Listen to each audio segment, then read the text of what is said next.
also went on like social media and said, "Why the fuck can the 5-color deck Armageddon me as Eldrazi ramp?"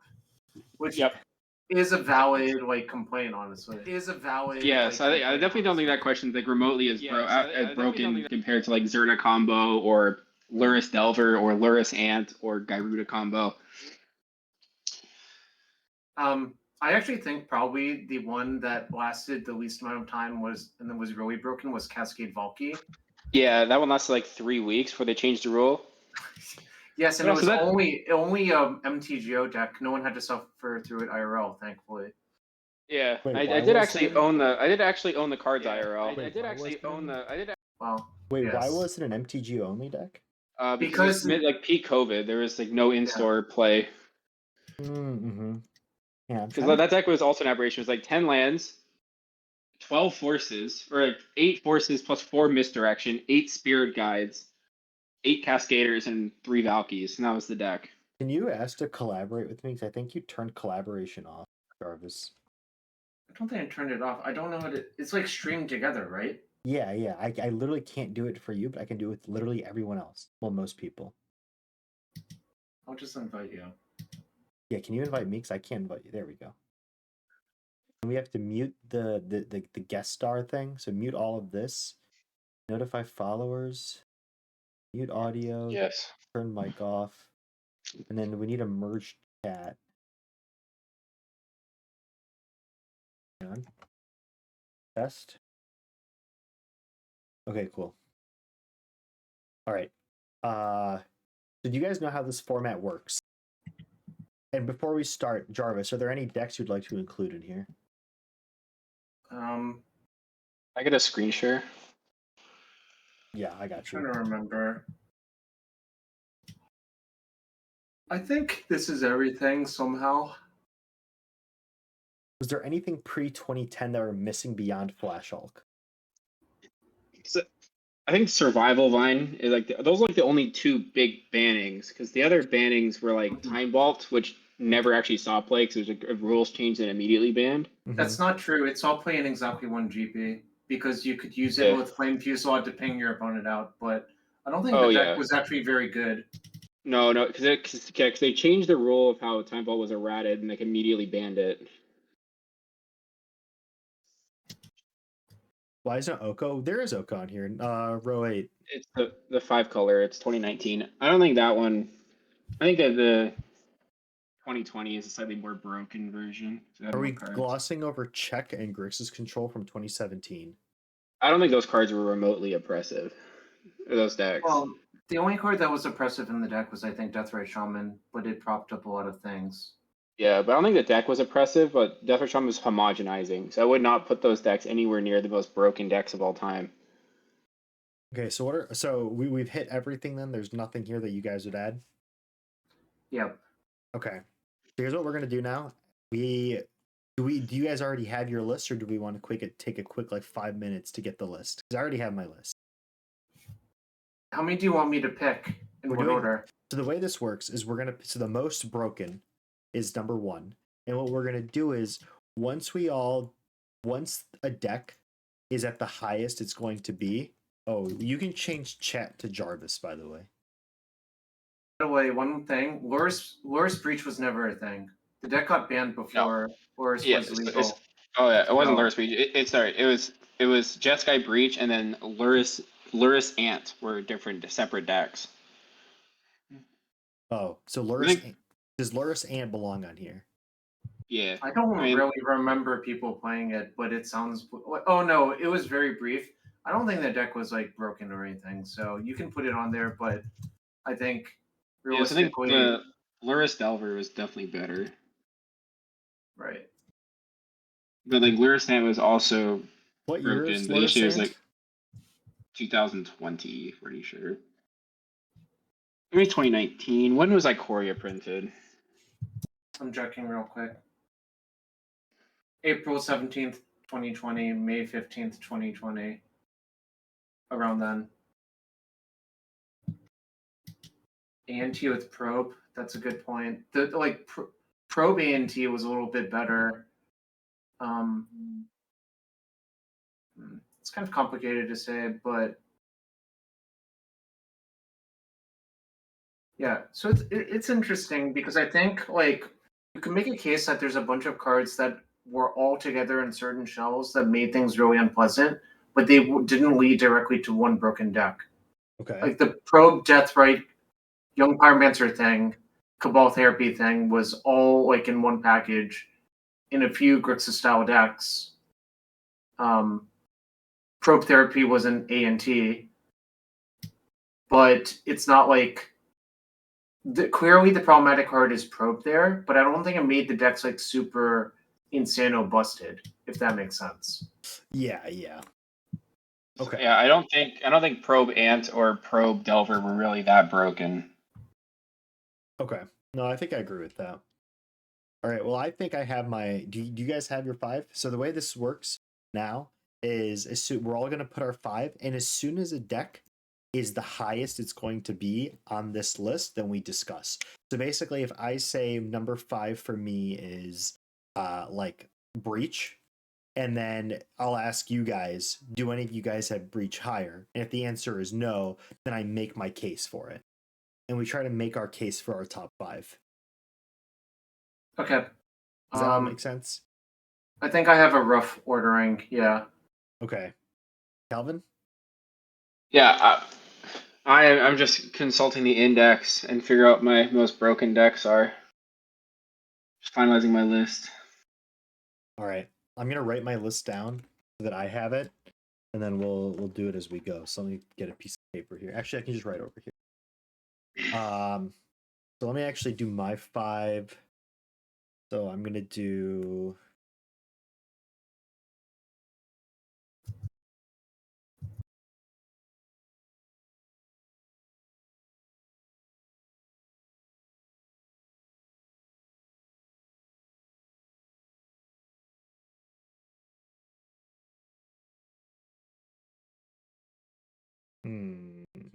All right. I've picked my order.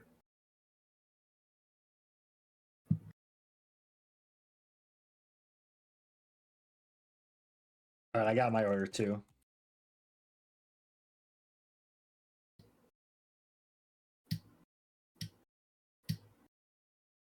All right, Jarvis, you want to go first? Okay, my number 1 is Cascade Valky. Okay. Does anyone have Cascade Valky higher? Well, you can't because it's 1, right? No, sorry. Yeah, so you're going backwards. Go 5 to 1. Not okay. Yeah. Sorry. Then my number 5 is Jeskai Underworld Breach. Okay. Calvin, do you have Breach higher? I do have Breach higher. Okay. Do I have Breach higher? I don't have Breach higher, but I think I'm a little biased here because I didn't play during the heyday of Breach. This is during my break. So Jarvis, make your case for why you think it's number 5. I mean, have you played with Underworld Breach? It's really fucked up and really requires very little resources to kill. And also, the better players during this period figured out that like intuition basically killed by itself. Yep. So like all of those factors combined, I think the deck was just really, really broken. Orange Chant solved a lot of your problems, and even your sideboard like Zigzag of Monster Mentor made the games really unpleasant for people because like that card just fits so naturally with your cheap cards as well. Yeah, and then also this was right when the new Planeswalkers from War of the Spark are out too. So like Teferi was also just a massive problem for a lot of the format, and that the hate cards just didn't line up because the graveyard hate that was instant speed would all just run into Teferi and Orange Chant, and then the permanent base graveyard hate would also just run into Teferi, and you just get intuition and died off one card. Yeah. Okay, so but you think there are 4 decks that are stronger than it? Oh yeah. I do, and I don't think it's close. Mostly because well, we'll get into what I think the actual issues with Legacy are. I think it's telling which decks I think are stronger based on what is exactly in those decks, if that makes sense. No, that makes sense. But the Breach thing is just not okay. I think like when I saw that spoiled in Theros Beyond Death, I'm like, what the fuck is going on? This card looks incredibly broken. And spoiler, it was basically in every format. Yeah. Including the newfound Pioneer format where a bunch of smart people figured out it could actually kill pretty easily, like from very low resources. Okay. Yep. Yeah. Your card has to be pretty broken to make Tome Scour a playable Magic card. The Tome Scour, Hidden Strings, Lotus Field is just inf. So yeah, it's just infinite. Yeah. And right. then it is also like another one of those cards where it doesn't actually matter what happened in the first 5 turns of the game. Once Breach hits, you just win. Yes. Assuming you have a graveyard. Okay. No, that makes sense. Like, it's hard for me to add here because I didn't play during the heyday, but it is it's good to know. But Calvin, what's your number 5? My number 5 is Full Power MWI. Okay. Does anyone have an initiative higher? No.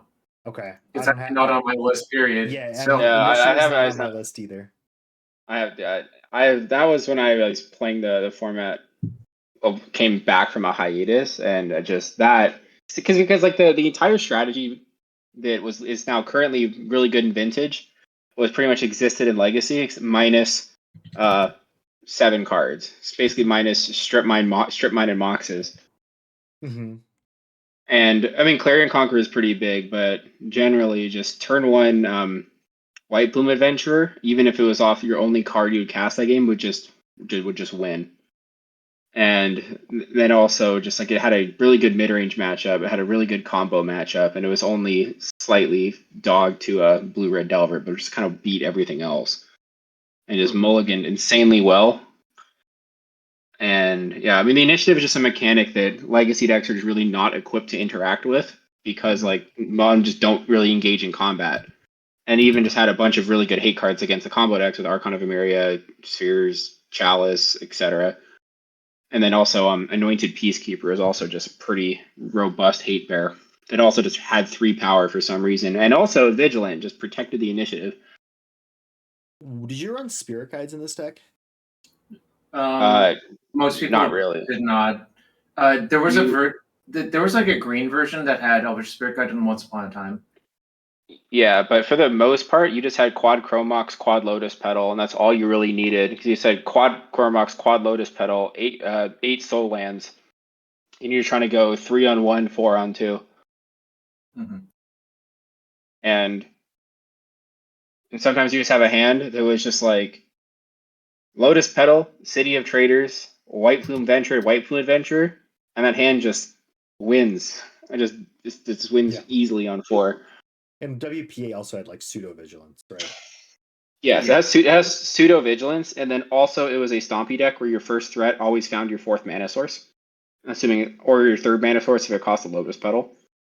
Right. And then the initiative is just like a card advantage, and this was like slightly before Fable was a card when it first came out, and now you have all your random Stompy threats have both card advantage and kill you on turn 3. Well, I think Fable was legal for this event, but not many people were playing it.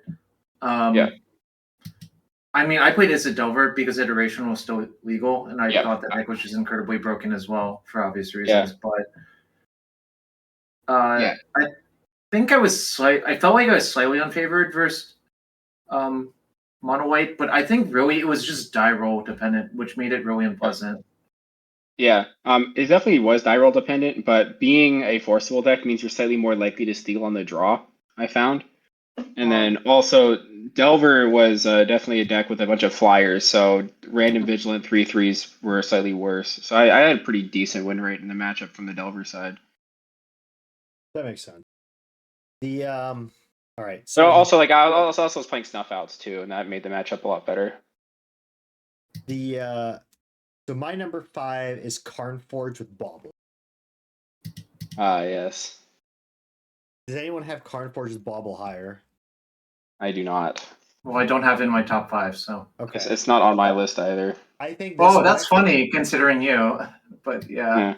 I do think this deck was better, even at its peak. I think the deck was better than people realized too. I think the deck was incredibly underplayed in Europe because I think too many people came in thinking the deck could get hated out. But I legitimately believe until Clarion Conqueror got printed, and when it did get printed, there was no Bauble anymore, that Clarion Conqueror is truly the only hate piece that they'll have a hard time dealing with. But I legitimately believe this deck was still underrated even after you won Eternal Weekend. it. I think this deck was absolutely bonkers up until the bauble banning. Because 100%, if you just went turn 1 bauble into turn 2 ring, the game was over. If you just went turn 2 ring and it didn't get countered, the game was over. If they countered the ring and they couldn't kill you in 3 turns and you just had average draws, you still win the game. Like, this deck was so absurdly powerful that there was so little that could stop it. It could fight through hate pieces. Wasn't there 4 copies of this deck in the top 8 of NA? There were 3, and they were the top 3 seeds. Yeah, okay. Like, and how many in the top 16? Julian was in there too, right? Julian was in the top 32. In the top 32, okay.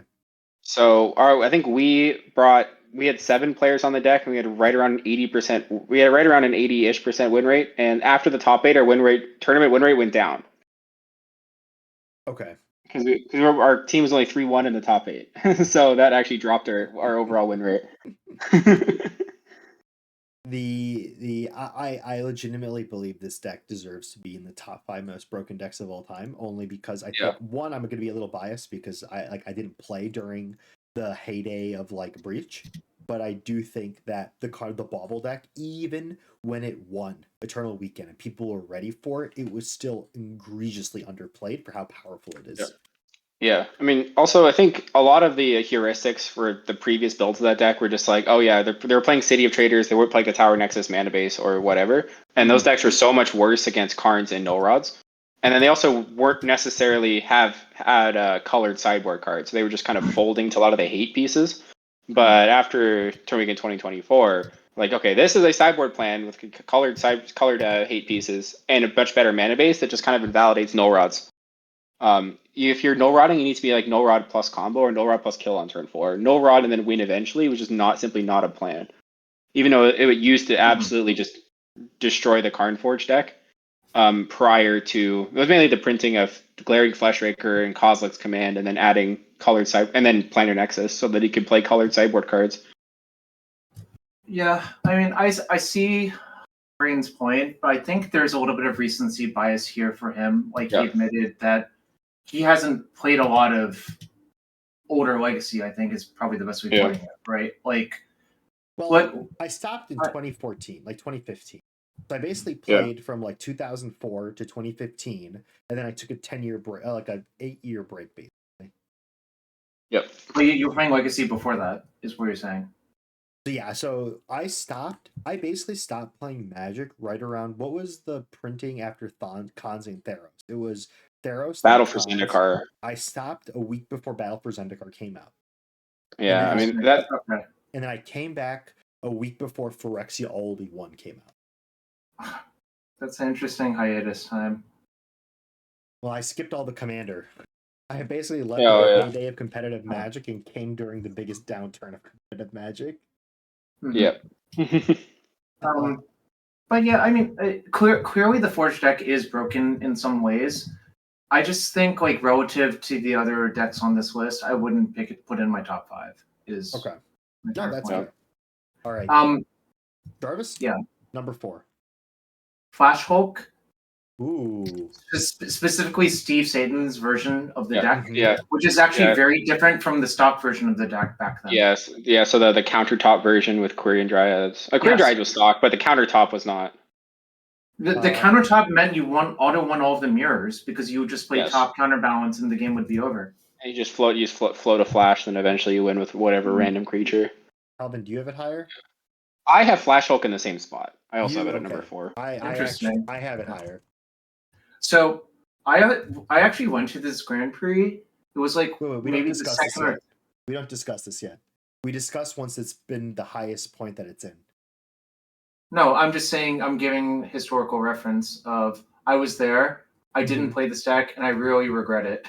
So okay. Yeah. That's fair. My number 4 is Treasure Cruise Delver. Does anyone have I have that. I do have that one higher. Jarvis? I don't. Okay. That's not even my top 5 actually, which is funny, but all right, Jarvis, what's your number 3? Ren and 6 Delver. Oh, I don't even have this on mine. Do you have it? Kelvin? I do not have that one. All right, Jarvis, So, make your case. can my case be I played a Grand Prix with that deck, easily top aided, and it felt easier than the Grand Prix I won with lands? Oh yeah. I feel like so let me I guess like that is obviously very results oriented thinking, but it felt like I was playing like a really easy tournament because my deck was extremely broken. I could play for the early and late game. The only like kind of close matchup was combo, and you could very easily address that by boarding out all of your Ren and Sixes versus combo decks. So the deck just felt like it could do everything, everywhere all at once. Banger of a movie, by the way. Yeah, I also played the Red and Six Delver at the Eternal weekend where it was legal, and it was I think I lost against a 4-color pile. It just had Light from the Loam and Infinite White removal, which was, and then also Ren and Six, so I just got outground, and then I lost to the mirror, and then didn't play day 2. And otherwise, it was just free sailing. Just pick up Wasteland, or so were you playing the Hooting Mandrills and the Stifles? No, my deck was designed to grind. Like I had Hex Drinkers and Dreadhorde Arcanist, which are like actual functional Magic cards. If you're Arcanist isn't really, but Hex Drinker definitely is. Hex Drinker is extremely good versus like all the graveyard hate. Oh yeah, I forgot that the Arcanist was legal for a bit because I was playing W6 Delver after Arcanist got banned. Sure. Wait, so Ren and Six survived a ban cycle? Yes.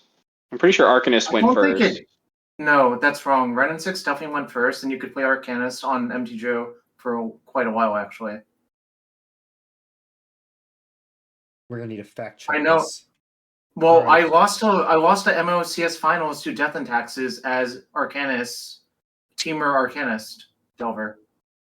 So I'm absolutely sure I'm right. No, I trust you. I lost to Aaron the Relentless on MTGO. He was a pretty good D&D player, I think. Benny is saying Arcanist was banned first.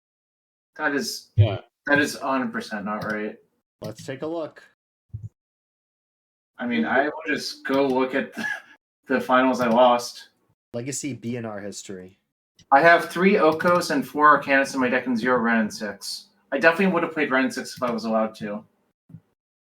Well, Ren and 6 was banned November 2019. Arcanist was banned in 2021 with Oko. Yeah, like Ren got banned pretty quickly because it was clear that this thing should not exist. Oko also lasted way longer than it should. Like so many things lasted forever. Oh yeah. Also, then because Astrolabe, Oko, and Dreadheart like made it like 2 years, almost 2 years. Okay. Oh, this deck was so beautiful. That's a story for a different time. But yeah, I would just say the Ren and 6 thing. Like Ren was really good. It was sometimes not very good post board, so you would just cut them. Mm-hmm. Like so, basically in this GP, I played against there was an SCG team deck where their plan was like Astrolabe, Infinite Basics, Infinite Rips. So versus them, I would just board out all of my Tarmogoyfs and Ren and 6s, and basically just like neuter their cards essentially, because like they tried to prey upon the fact that you have like 7 like cards that care about your graveyard in game 1, and I would just cut a bunch of them, and then they would play Rip, and it wouldn't really do anything versus me. Is the Hex Drinker? Well, Hex Drinker, and also I'm not drawing cards that are affected by Rip, because I just cut them. I see. I see. Yeah, you can. I was like sneaking like the 1 to 2 of True Name Nemesis for post boards. Well, I had 2 True Names in my main deck for that GP, so it made it easier to do that, I think, as well. Yeah, because like my threat too was always just like 2 True Names on top, or like 1 Hooting Mandrills that usually just got cut. Yeah, and like I played against 2 of the SCG guys. They both implemented the exact same plan, and their plan didn't really do anything to me. Like it was kind of laughable. I think this is generally why it's so important to test post-board games and see what happens and try different plans. I had tried this plan a bunch versus that type of deck, and I had been winning a lot, and it just continued to work, Yeah. That makes sense. Calvin, all right. Yes. What's your number 3? My number 3 is Jeskai Breach. Do I have it on my list? Oh, I don't have it on my list. No, Oh, because I think Breach you was. can. I think you were in hiatus. This is my Yeah. hiatus. The we messed this up. We were not supposed to talk about Jarvis's Breach if you had Breach. Yeah, All right, whatever. yeah, that's fine. Fine, move on. All right, my number 3 is Froginator with Grief. Yeah, so full power frog. Yeah. So this is obviously like again recency bias. Because when I last played before my hiatus, the deck to beat was Treasure Cruise Delver. But I do believe that the Grief Froginator was in their respective metas. I think this deck, for like the 2 months that it existed, was absolutely the best thing you could be doing in the format, and it wasn't even close, like not even a little bit. Like Troll, Frog, Grief was just absurd. Like you just attacked on so many different angles, and there was so little a deck could do. Like the best hope you had to beat this deck was hope that they didn't have a good hand. And if they had even like a respectable hand, there was just nothing you could do. And wait, are we supposed to check if either of us have it higher? Oh yeah. It's number 6 on my list. It's number 2 for me, ironically. So, but whatever, it's fine. Just keep going. But actually, okay. So you have it higher. Yeah. Then we're just gonna go to you anyway. So I'll just do Grief Froginator. Yeah, and I'll add to that. Yeah. I do agree with a comment in the chat that Grief is probably not the thing that makes the deck the most powerful. I think it's the fact that it can play out in so many ways, and it's really unpleasant to try to address all of them. And the combo is so mana efficient is the real issue. It makes the best use of Days Wasteland, like, like Days in Wasteland aren't really like, it doesn't make a lot of sense in a deck that has a lot of like single colored mana requirements theoretically. But you would steal wins that way. You would steal wins off of your frog.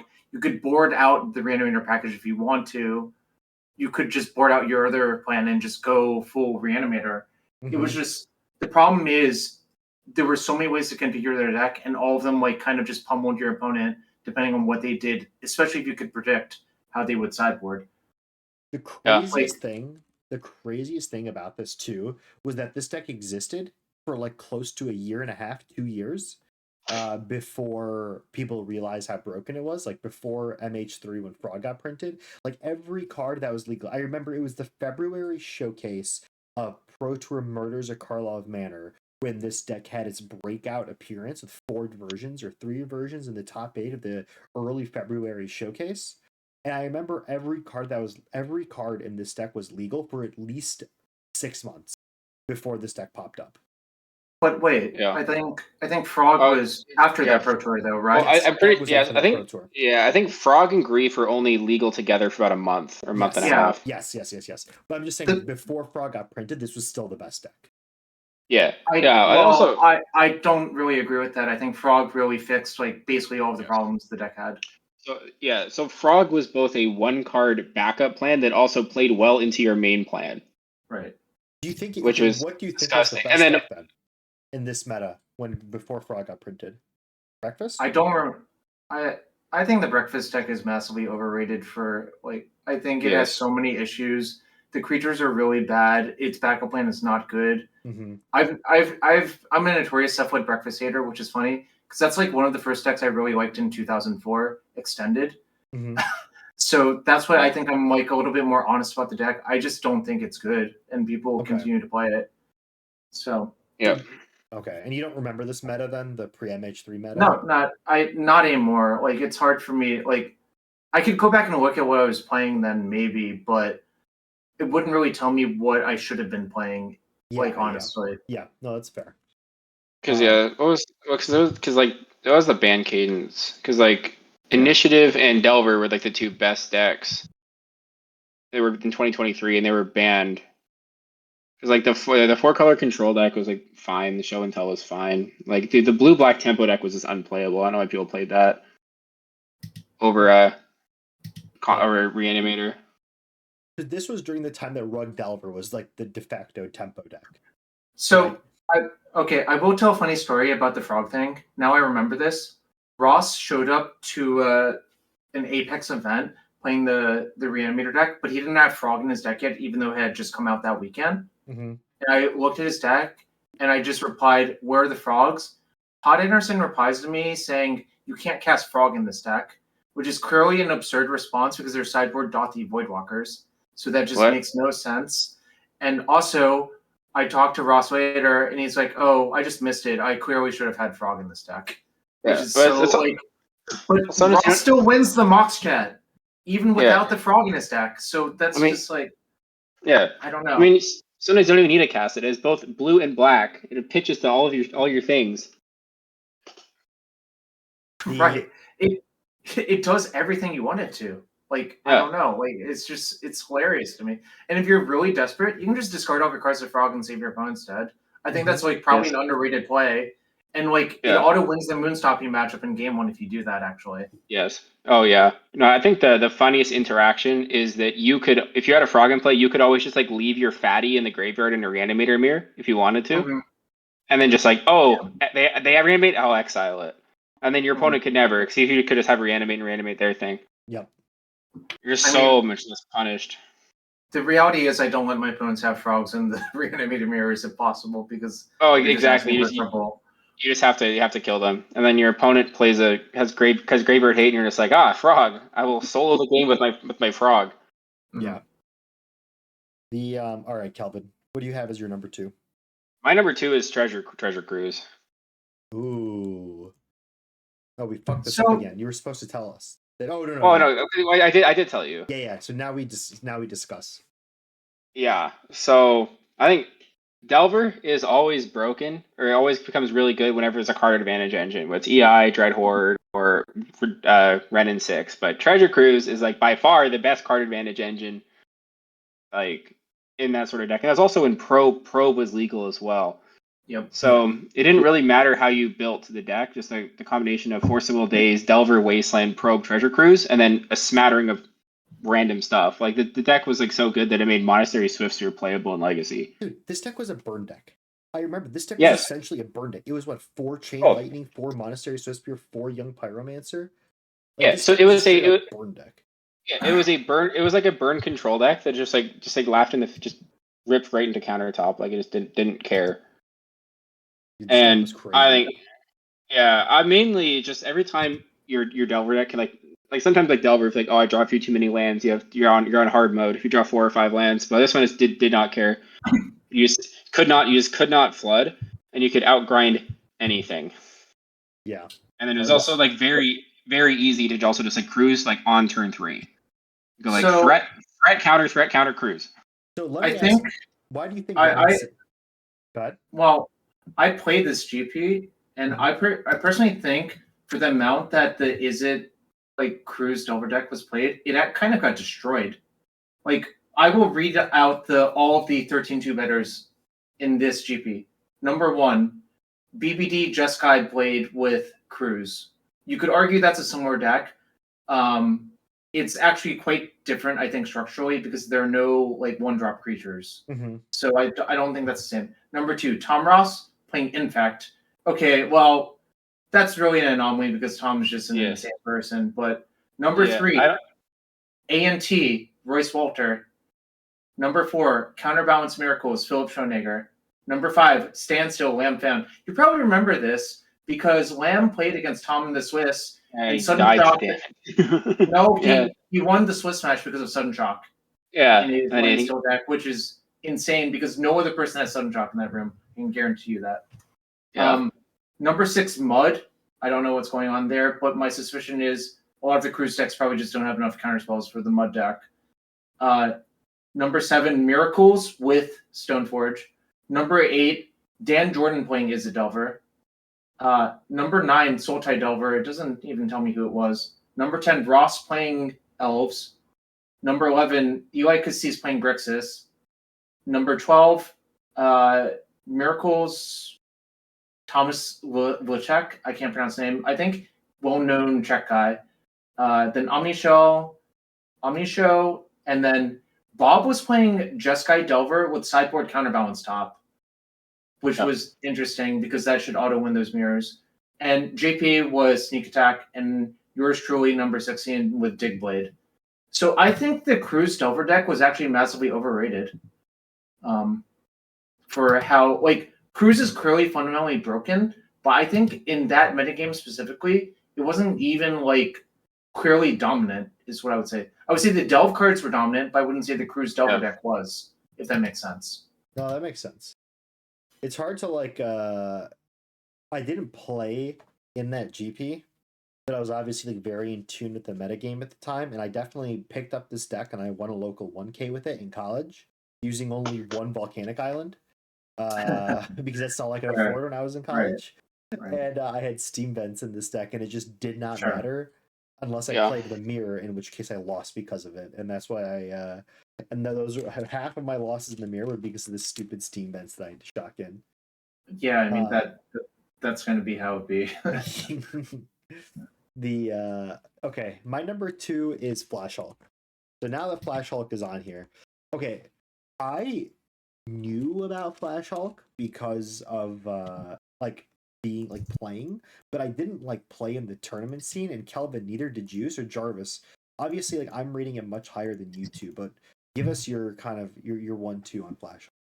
So Flash Hulk, I think, if you really had Satan's deck list, well, Satan did win the tournament without knowing how his combo worked until Owen made him do it in the Swiss, and then he like talked to someone in between rounds, figured out how it worked, and got rematched for someone in the finals and didn't fuck it up this time.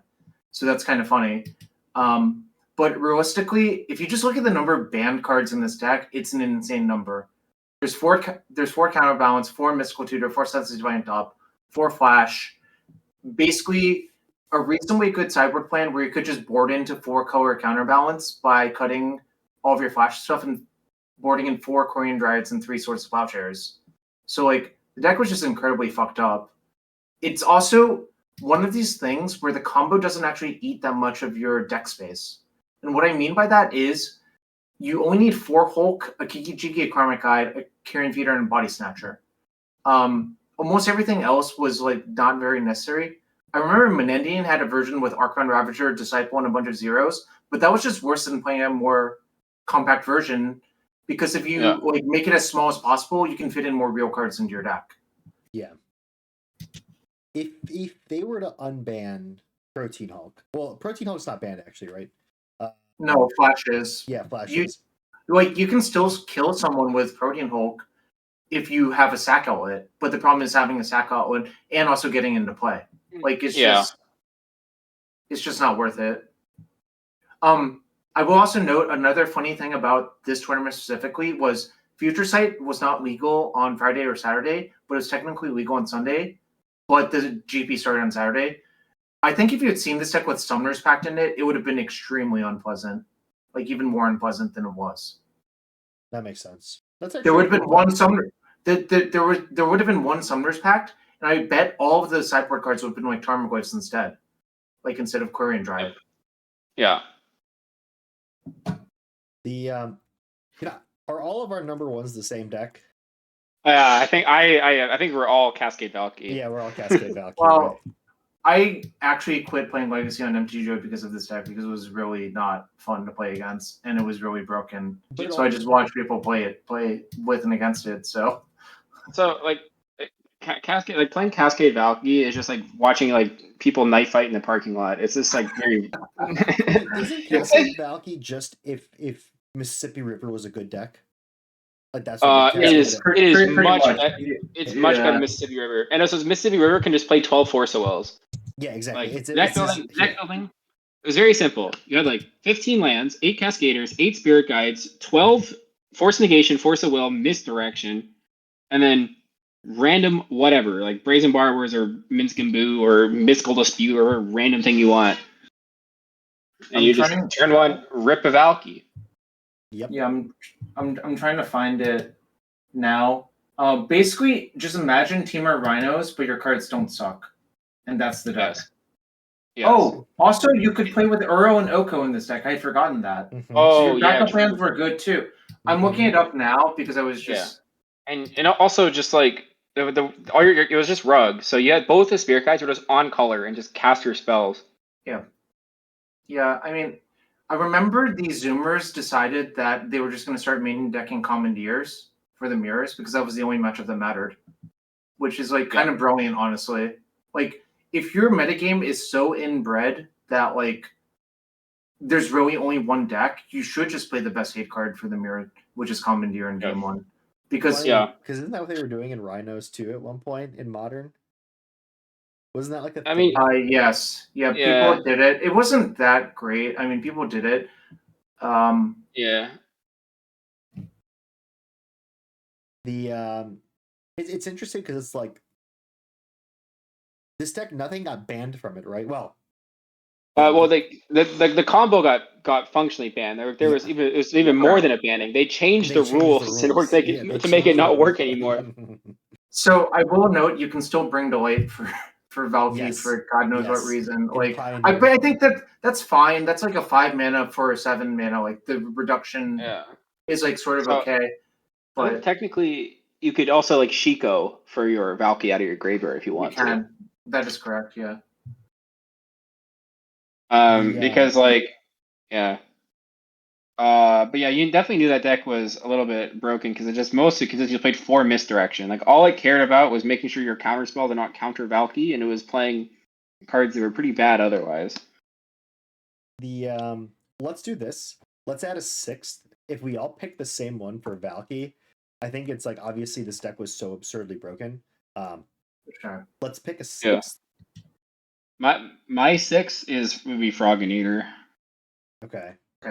What's your 6, well, Travis? Give me 1 sec. I need to think about it.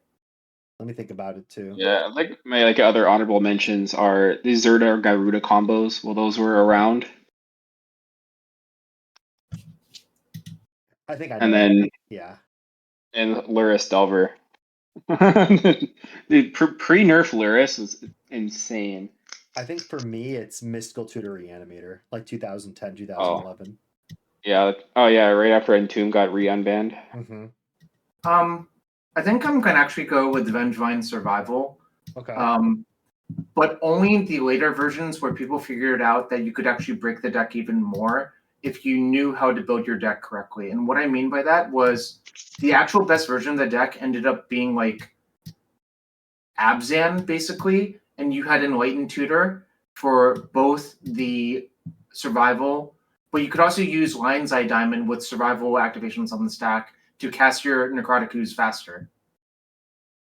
Ooh. I didn't even think about that. Wait, what? So, yeah. You know who discovered this / did it? It was Jerry T.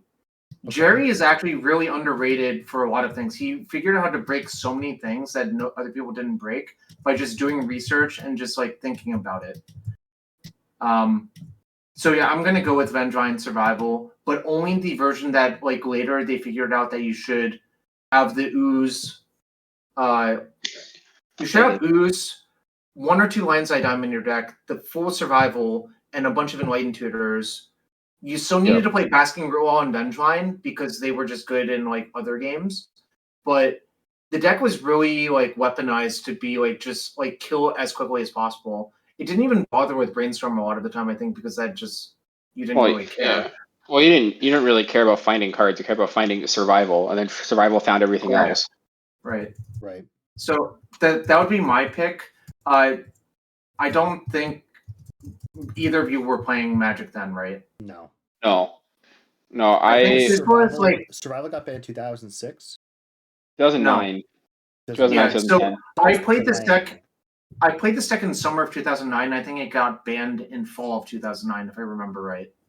Yeah, because it didn't get banned until after Vengevine was printed, so that was World Wake in 2009. So I think it's the end of 2009. And then the next ban cycle was Mystical Tutor in 2010. Yes. And then at the end of 2010, they unbanned Time Spiral, if you remember that. Oh, yeah. And then they also like unbanned Grim Monolith, too. Right. Oh, I forgot Grim Monolith was banned forever, yeah. That's really funny. Yeah. So I think Hermit Druid was started on the ban list. Yeah. I know in 2004, like when Legacy first became a format, I was talking to Menendian about this, but he was saying that original Doomsday list with Beacon of Destruction was probably the best deck in the format at the time. But I don't know if it was broken by any. I mean, that was vintage only because that required Mind's Desire. Oh, that was vintage only. Yeah. You're right.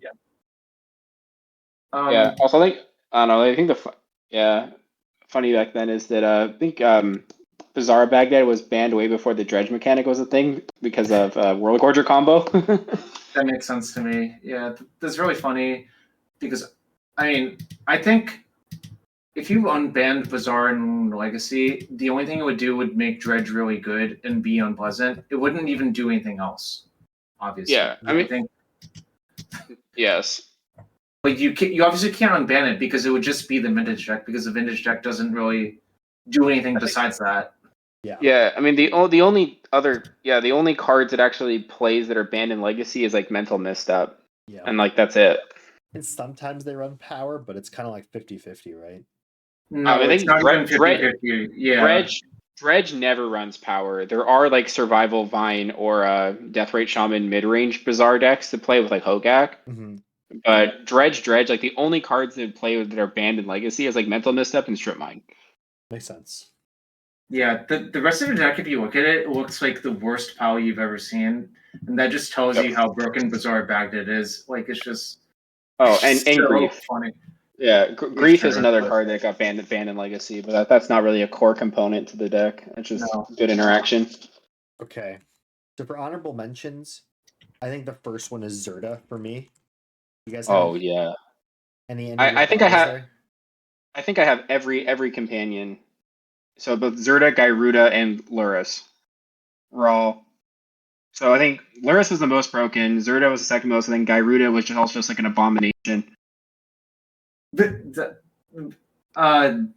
Garuda made all this fucking clones playable, essentially. I remember Bob very easily won an MTGO qualifier with that deck. Oh yeah. Let me see if I can find it again. Yeah, I think the worst part about Gyruda is it was a combo. It was a combo deck where the combo was simply assemble 6 mana. Yeah. Ooh, I found the deck. Okay, this is nice.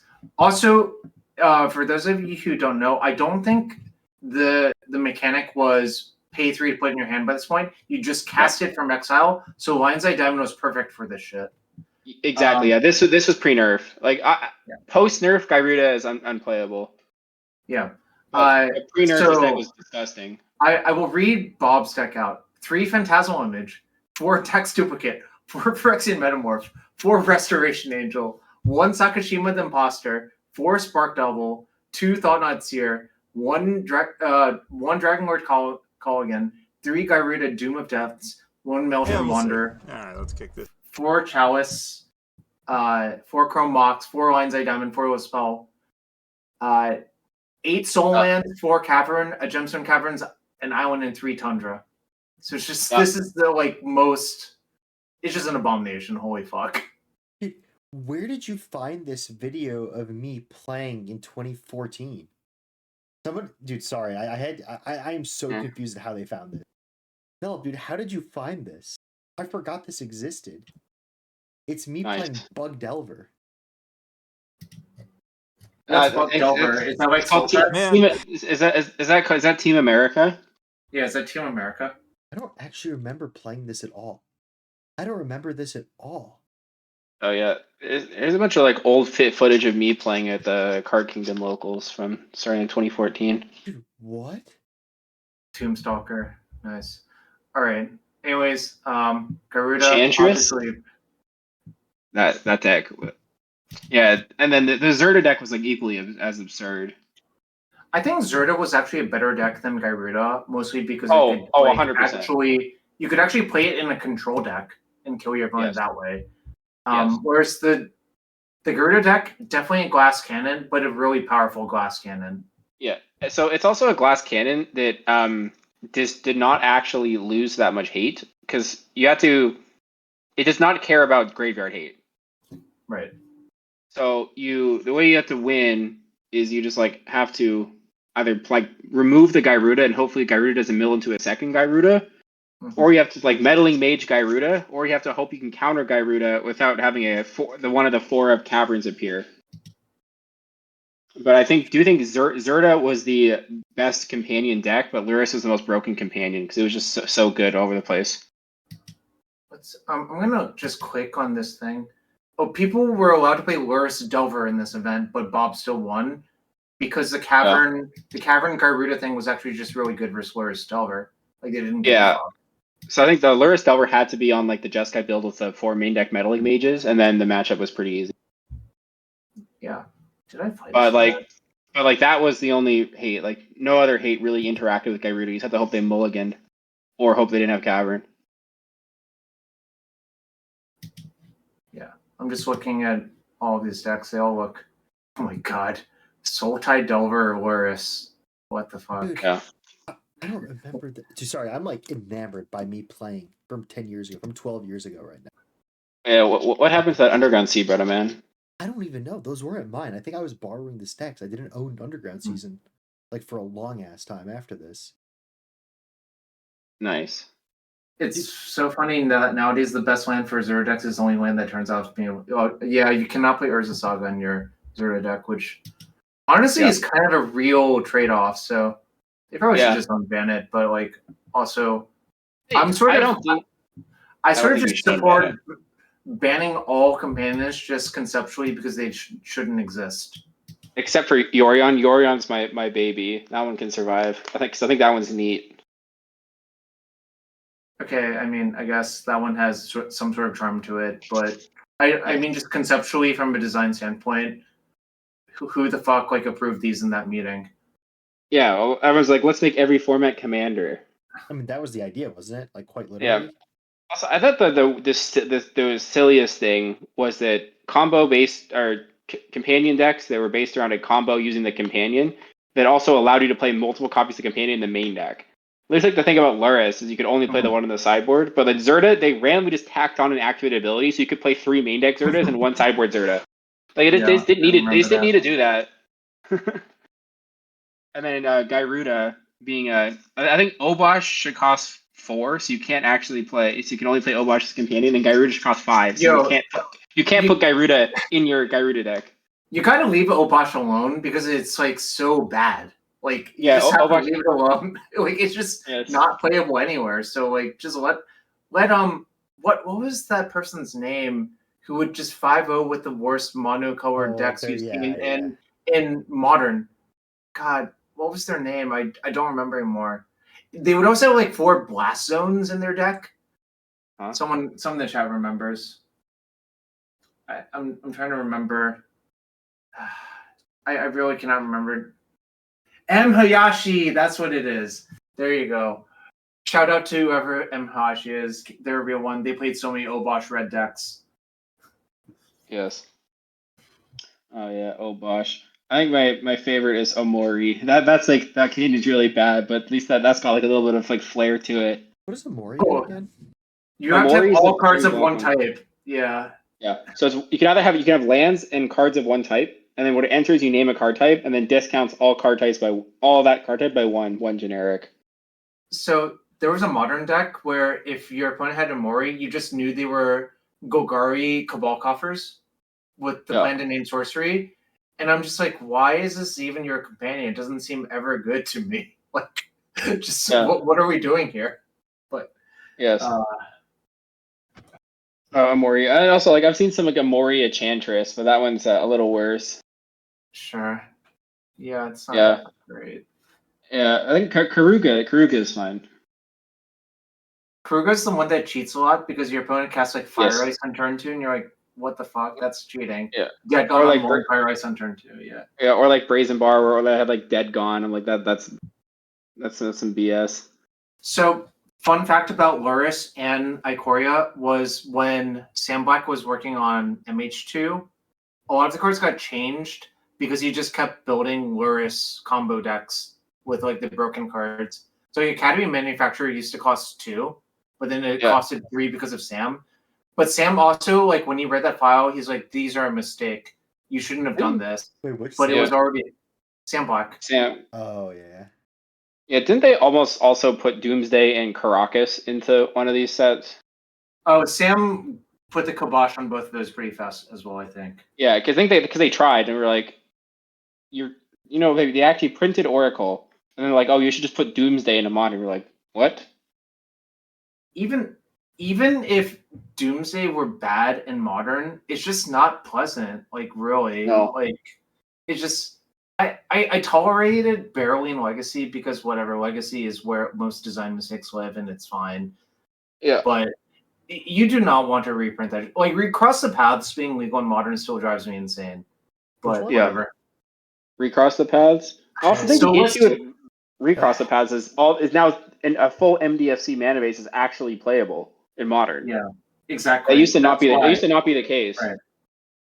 Recross the Paths is Goblin Recruiter, right? It is 3 mana. If you have no basic lands, if you have no basic lands in your deck, or any lands, I think. It's any land. You have to have no lands in your deck. But also, Matnas figured out you could just play one land. Do you know what one land he put in his deck? What? Lotus Field. Oh yeah, true. How does Recross the Paths even work again? You stack your deck essentially if you have no lands in it. You literally just stack your deck. Why does Lotus Field work? Well, his plan was to find the Lotus Field, put it into play, and use a bunch of untaps while stacking the rest of the deck. But just his claim was that a Dark Ritual was good enough relatively often. I see. Reveal card until you reveal a land card. Put that card into play, and there's something clash an opponent. Yep. So yeah, and also if you can stack it and randomly try to win the clash and then get it back. Oh yeah, so you can restack. Also activating Goblin Charbelcher also lets you stack your deck, but usually your opponent dies when you do that. Yeah, there are times where you have to do that. They mostly involved Platinum Angel because you have to belch the Platinum Angel first, then stack your deck, and then hope your opponent somehow doesn't kill your Belcher.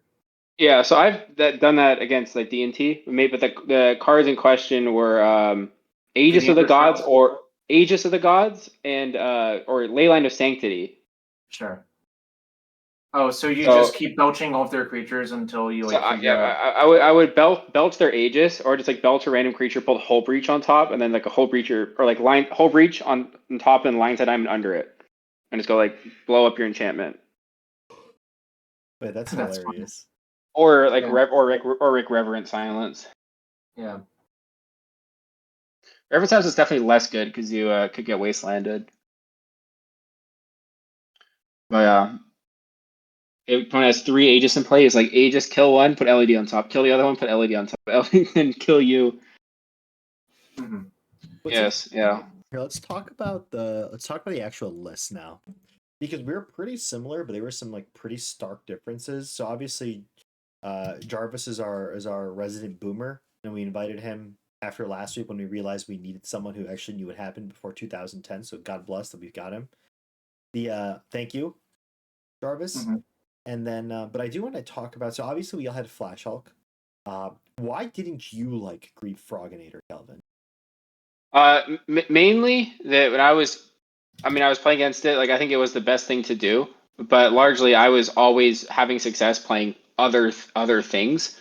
So I didn't really find it as oppressive or has as many non-games as some of the other decks on this list, even though it was powerful. But it is a very much close, number 6. Yeah. Because me and Jarvis didn't respect initiative at all. Yeah, I think I was just also playing a lot versus initiative, so I had both. I also just I need 200. I need to get some QPs. I would just queue up Mono White initiative and just 5-0, and it was the freest thing of all time. Frognator didn't quite have that, and then both playing against Mono White, I felt a lot more helpless than playing against Frognator. Frognator was still very, very strong, but I've definitely had a much higher win rate versus Frognator playing random BS than Mono White. A theory about that, which is I think Mono White, it's a lot easier to not fuck up playing that deck, whereas Frognator, you can definitely fuck up playing it, even though it's I think abstractly a much better deck than Mono White. Yeah. Yeah, I agree. And also the Frognator mirrors that I think playing Mono White mirrors was just a pure coin flip. It just didn't matter. I was just 51% or whatever. Frognator mirrors, I was close to 75%. Mm-hmm.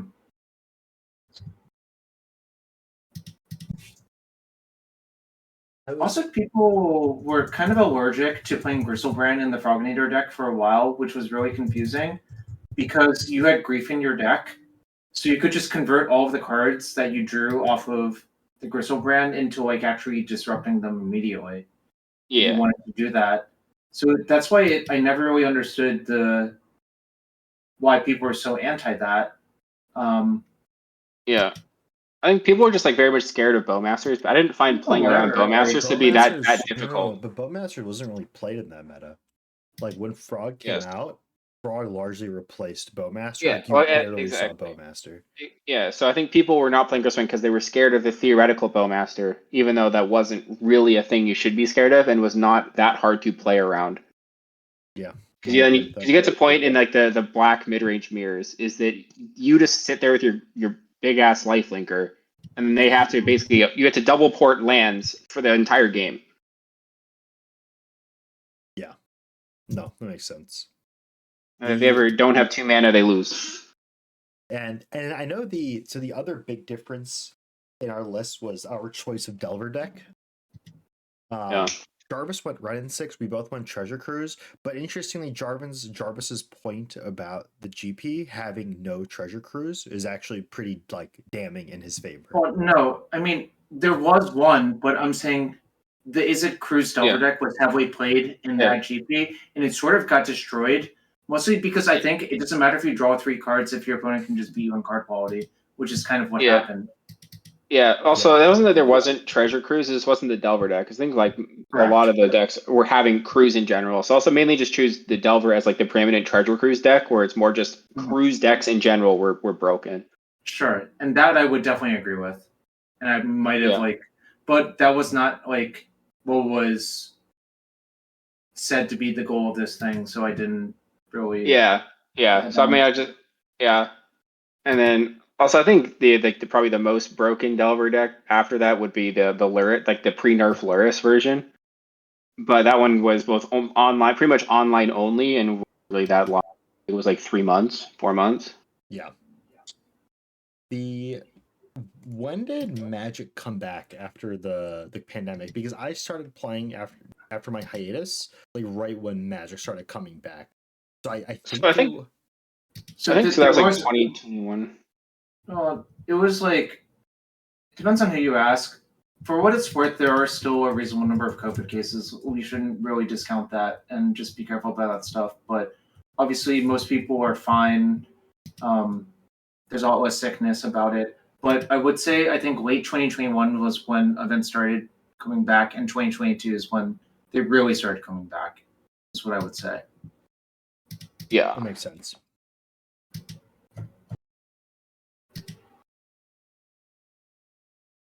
I remember when Zvi Mauschwitz did set reviews, is that Koryuan had to add a separate level for companions to how fundamentally insane they were. Yeah, what did you guys think about companions? Like, obviously a mistake. Like it was a mistake. Clear to me it was a mistake, but whatever. So I wasn't playing that. I was like in my sit at home and day drink arc because I had nothing else to do. So I just had online class and sitting around, and I was like looking at companions, like I'm gonna like these are obvious nonsense. Mm-hmm. Right. But I spent a little bit too much time brewing the Zerda combo deck because I think it was fun and interesting. But then I was like, oh, if I was playing like we're playing like money matches, and everyone would just like spam Luris, and it was really broken. I mean, I think Luris is the one that I don't think a single person I ever talked to said this card is fine. Every single person I knew was like, this is obviously the most broken card I've ever seen. And like, it's the only card that they literally had to ban in Vintage because restricting it does jack shit. Does nothing. Yeah. Do you think they could, do you think they could unban Zerda right now, even though the Grim Monolith combo exists? Well, I just don't think you really want to do that. Yeah. My assertion is that the answer is probably you could do it and it probably wouldn't be dominant. But the flip side, what the question you actually have to ask is, how does this make things more fun for the players or more playable, which is really what the goal of Legacy is nowadays. Like, it's an inherently casual format. Yeah. I don't think you gain any of that. Like, this is why I don't really want to unban Mind Twist, even though I think it's probably bad, if that makes sense. That makes sense. So Yeah. so Because do you think Oops should get hit then with that logic? Oh, definitely ban Oops.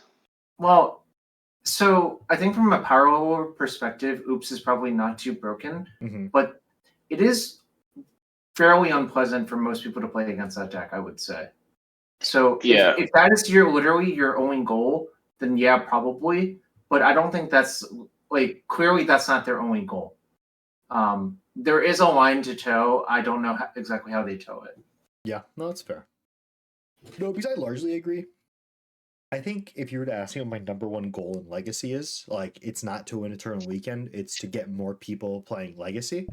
Right. Only because, like, frankly, like, I enjoy streaming, I enjoy playing, but really what I enjoy is the gathering. Like, if I wanted to play competitive Magic, I would not be playing Legacy, right? Like, I would be going to the RCQs, I'd be going to do this, I'd be playing Standard, I'd be playing Limited. Like, I don't play Magic to compete. I play Magic to play Legacy with my old ass cards and hang out with people who I enjoy hanging out with.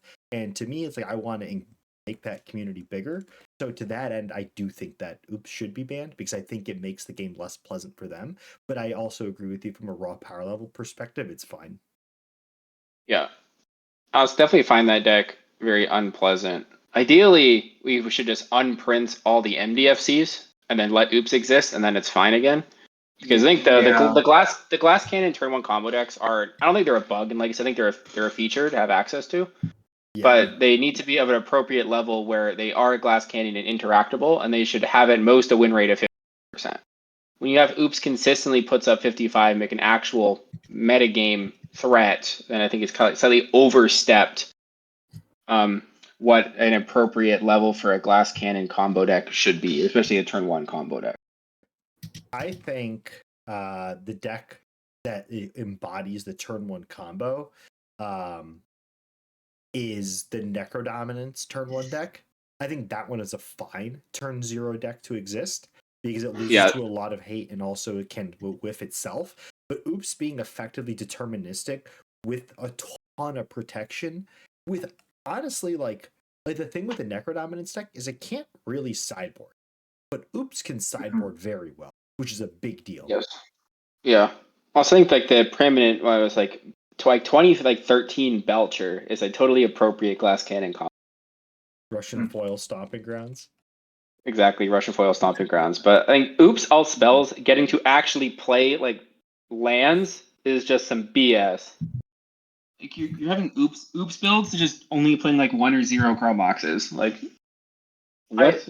I think it's weird that they decided to revisit the MTFC mechanic after And they made them better. Zendikar Rising, because Zendikar Rising MDFCs were already like good. Some of them were kind of bad, and then MH3 is just like, what if we had like 20 more of them or whatever for no reason? It's just like what was the rationale there? I really don't know. But I think so. A lot of the Zendikar Rising ones were overcosted, but still all 5 saw play.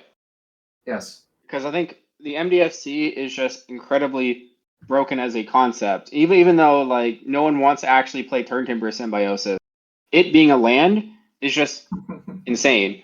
And then Amaria's Call was like not great, but if you're playing White Stompy, just having a land that pitches to Chromox and it's also flood insurance is also just insane. And then they took kind of these overcosted cards and then said they just printed more untapped ones and also have reasonable effects for like 1 or 2 extra mana. Like Boggart Trawler is a totally reasonable card. You're just like, oops, I exile your graveyard, or like Felder Profane's like, oops, I kill your hate bear with my land. I cast off my other lands. So I have a screenshot of killing someone with modern Oops by hardcasting Amiri's Call, attacking with the Angels, then milling myself with Spy to chill them out with Grafdigger's Cage out on my opponent's side. Oh my god. I double Pentat Prism to cast the Amiri's Call. Oh my god. Oh yeah, I remember the modern Oops deck. The modern Oops deck was so goofy. It was goofy. I'm just like, I'll play it for science. I don't think this is like particularly enjoyable, but it was I don't know. All right. Amiri's Call, if you can actually cast it, is actually a pretty strong Magic card.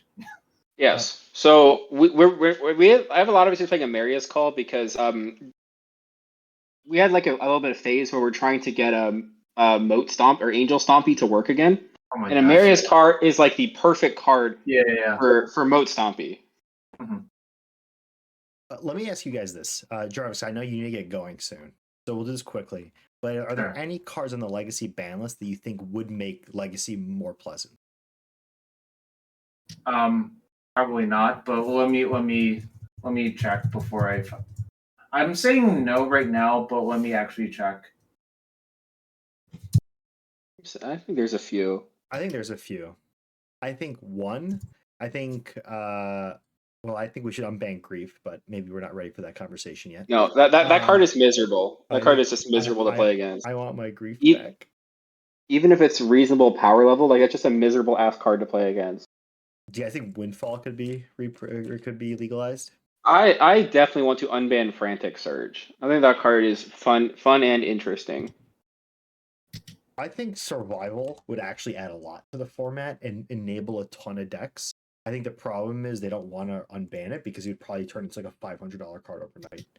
Oh, for $1,000 card, it's probably gonna hit Mox Diamond. It's probably gonna hit Mox Diamond stat. Wait, what card? Survival. Survival of the fittest. Survival is already expensive. Like, well, Yeah. but it's because of pre-modern already.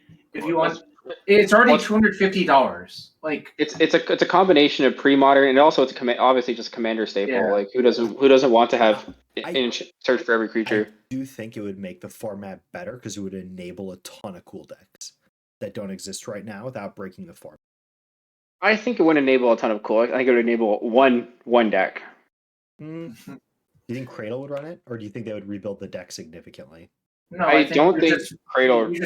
You just kill your opponent's survival again. Like, there's no like mid-ranging. You should not try to mid-range with survival. No. You should just kill your opponent with it. Yeah, so I think Green Sun Zenith is a better card in the Cradle decks than Survival, unless you're playing like a Cradle control deck with a Survival combo in it. That's fair. Unban Frantic Search, you cowards. I don't know. Another one that I would really like is Library of Alexandria. Oh, you can't unban that one, unfortunately. Have you ever played a library mirror? Dude, it's so much fun. Oh my! Library is like very much like a miserable card. Okay, Everin, never get into R&D, please, for the love of God, because I don't think you have a good conception of what is actually good for most people. Okay. Like, you're describing unbanning Library of Alexandria. What the fuck is wrong with you? Okay. Everin, I'll pose a hypothetical to you. Is I'll let you pick any two decks, or any like two reasonable fair legacy decks. I will take the draw, and we both have library in our opening hand. How do you think that would go? If I go turn one Tameo, do you think I'm keeping up with you?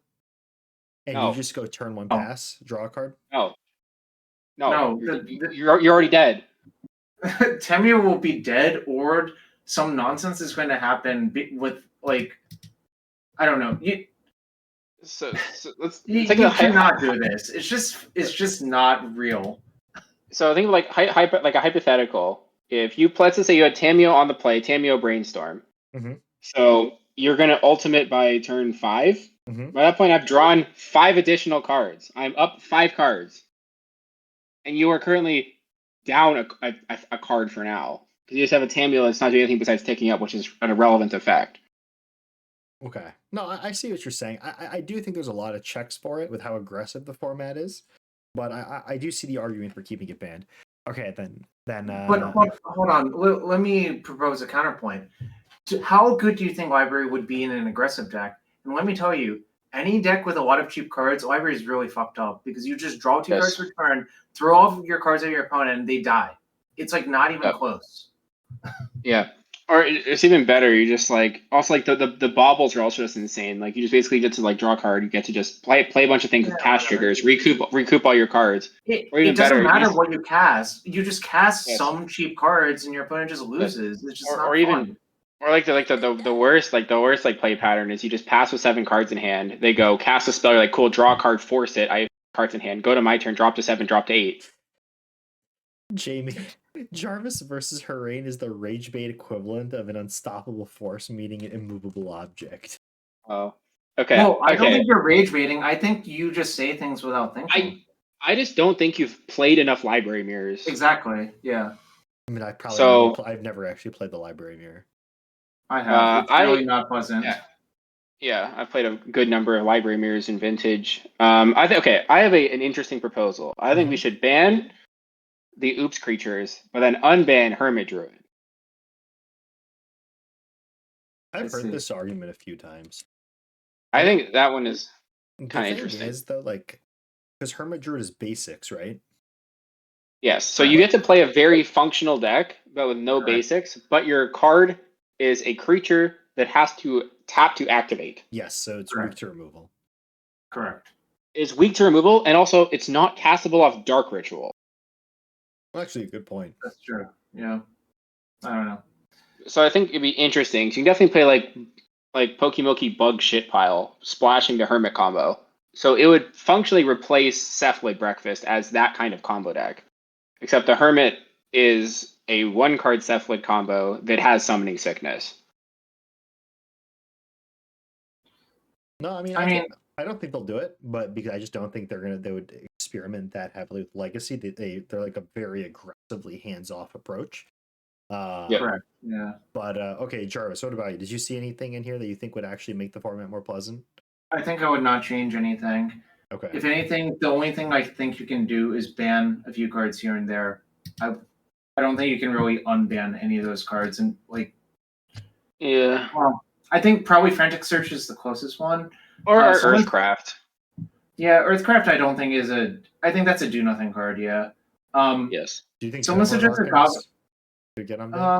I don't think you want to mess with Dreadhorde Arcanist. I don't think you want to mess with it because what is the upside if the same thing just happens again? There's no upside. You've just like repeated history. Some people were suggested Goblin Recruiter. The Goblin Recruiter being banned is not a power level thing. Yeah. It's just a why are we letting our opponent put like 30 cards on top of their deck sort of thing. Yeah, like, it's time constraints. It's a doomsday problem, but even magnified even more. Actually, magnified sixfold. And also, I think Goblin Recruiter is just infinitely better than it was when it was banned because you just have so many more 1 or 2 card combos or a single draw step combos where you can just stock your deck.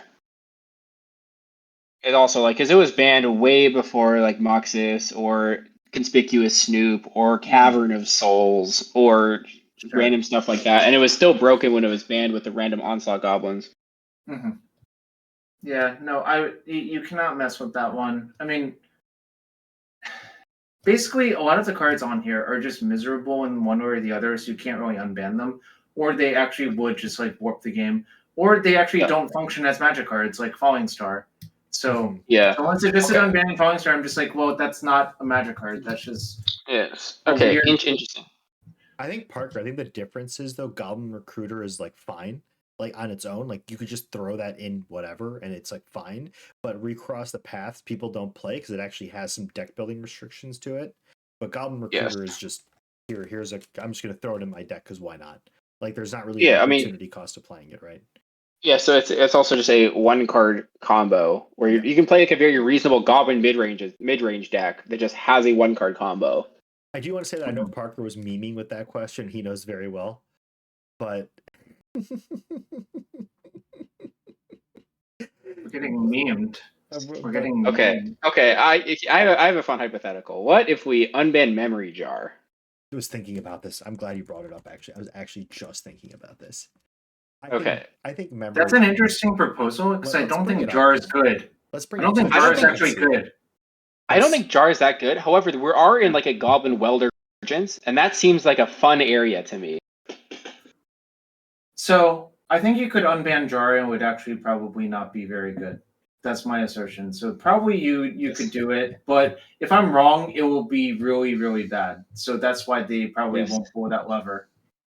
Yes. Because people said that about Mind's Desire, that it would be broken, and it basically wasn't good compared to any other Storm engine that already existed. I mean, what this card is, right, is it's basically like Storm would use this as like a pseudo. What's that new dragon that they're playing? No, It's just Runehorn Hellkite. Yeah. No, but I think Memory Jar is significantly worse than Runehorn Hellkite in the test deck because Runehorn actually interacts with Gamble and Lines that I'm in. This one does. That's true. So I think if you're playing Memory Jar, you're either playing it in Karn Forge or like the monocolorless post mana base, or you're playing Goblin Welder. Yeah, but it's just like a 5-drop that is like is that card better than the One Ring? No. Is it better than other 5-drops? Probably not. So like probably it could be unbanned, Yes. but they're not going to mess with it because how many draw 7s do you actually need in your format? Yes. Yeah. I will say I did play the old Casino Storm deck in a paper tournament once, and my opponent, after my third wheel on turn 1, started getting visibly upset. Who had never played Legacy before. This is their first event. I was getting visibly upset after I wheeled them for the third time on turn 1. I mean, and I get it. After that, I was like, yeah, maybe this type of interaction isn't actually good for the format. I mean, it isn't, but like also there's just a social contract in Legacy that most of the design mistakes live here. You just have to accept it. You know. Yes. Mm-hmm. Yeah, but I'm definitely more like okay if it's a design mistake from 2004 instead of a design mistake from 2025 when they definitely should have known better. Right. Like Echo of Eons is a little bit of a design mistake. At least that one gets a little bit of a pass. Well, Echo being that you need to LED it obviously balances You it. don't need LED it. No, you don't need LED it. So because we're used to be able to entomb it, or used to be able to gamble it, and you just pay 3 mana. Because it's just time twister if you just gamble it. Because you don't actually need to discard it by LED. It's like extra broken with LED, but if you're just in your graveyard for any random reason, then it's fine. I actually kind of agree with Parker that I think they should unban Psychic Frog and Grief. Absolutely not. I'm Team Parker on this one. I would like to see Psychic. All right, with that, I think I should go to bed. Jarvis, I'm memeing a little bit, but that sounds really, really not. That's not. Yeah. I'm sorry, everyone. Even if they gave you back Frog and Grief, your win rate's not going to be above 55. Parker, I'm with you, big dog. I'm with you. Look, I'm sticking up for us, dude. I want my Esper Dreadnought deck back. Are you that guy in the game speaking? You're standing up and speaking the truth. Listen. I just want to play Esper Dreadnought again. That was my. Oh my god! That deck is my baby. You just want the stimmy. I just want the stimmy, bro. The stimmy. I do agree that Frog is a far more egregious card than Grief. Yeah, I actually think they could unban Troll. Unironically, I think Troll is fine. Like they specifically banned Troll to tone down Reanimator, and I actually really liked Troll in Bug Ship Pile because I really liked having access, like being able to reliably play main deck Reanimate in that deck. I think was very cool. Something that I missed. Yes. The thing I liked about Troll is it got basic Swamp with a Blood Moon in play. Dude, yeah. I think they could unban Troll because I really did enjoy playing with it in Bug Ship Pile, and it was like a lot of really fun deck building with it. But yeah, I know, Jarvis, I don't want to leave you because I know you got to get to bed and wake up early, brother. So I appreciate you being here. Thank you, dude. Do you want this VOD for YouTube? Are you working on your YouTube? No, it's fine. I'm all that stuff is dead now because I just have no time and no energy. So it's fine. I understand. All right, I might post it on YouTube then. I'm gonna make a VOD slop terrain channel. Yeah. And I'll throw it on there. But I know we were gonna play Painter, Calvin, but I honestly think I'm gonna get going too. We can play later this week. But yeah. Good. Yeah. I'm feeling pretty tired. I want to get 8 hours of sleep today, and I have been getting 4 hours of sleep for the last 3 days. And so you're streaming too much. Dude, I'm playing WoW. Oh no, that's even worse. What the fuck? What year is it? That was my jam in like 2004. Listen. 2006. Am I writing XJ to you? Are we gonna double rate XJ? All right. Yeah. All right. All right. All right. See y'all, pals. See you guys. Thanks for tuning in, everyone. Parker. Jarvis and Calvin. Thank you, dude. Thank you guys for being here. See ya. I'll see you guys later. Peace.